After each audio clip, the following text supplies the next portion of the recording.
to take a dahabeeyah is a really good way to travel throughout Egypt, because you get the beauty of a sailboat, which is something that the ancient Egyptians used. You know, people have been traveling the Nile by boat for thousands of years. So you feel like there's a bit of tradition here. But also you have more comforts on a dahabeeyah than maybe on a felucca, because we have, you know, nice bathrooms, comfortable bed, really delicious food. It's like all the comforts of home, but also you're on a sailboat in the Nile River. So it's the best of both worlds. We really enjoyed every moment of being on this boat. The captain and the crew were really fun. They did special things for us, like prepared special meals.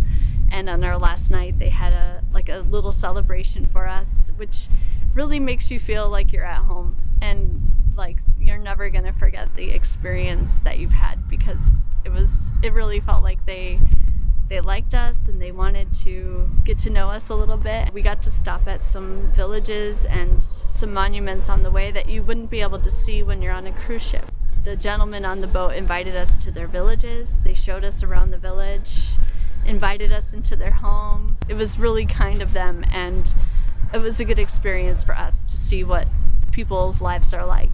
But also we stopped at some of the ancient Egyptian sites on the way. And those are areas that are too small for cruise ships to be able to port or to stop at. So being on the dahabeeyah, we were able to just kind of stop where we wanted, spend as much time there as we liked, and then continue on our way. One thing about Real Egypt is that they have a policy about not just showing people the monuments or temples of Egypt, but also mixing together like cultural heritage, the history of the places that we see, and going to places that are a little bit off the beaten path.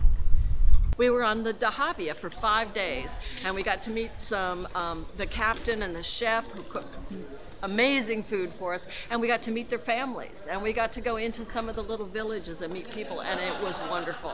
The thing I was really grateful for is his encouragement to do the dahabeeyah cruise. I had thought maybe one of the bigger cruise ships would be good for us, but he urged me to do the dahabeeyah cruise, and now I'm so glad we did, getting to ride for 4 days to cruise on the Nile in a dahabeeyah. It's comfortable, it's clean. We've just had the ability to go and pull over on the banks of the river and enjoy a dinner or a picnic, and a chance to meet villagers that the bigger ships can't dock there. They have food that was just absolutely delicious, in fact too good. This tour was organized by Real Egypt, and their website is realegypt.com. They've been doing tours along the Nile River for over 15 years.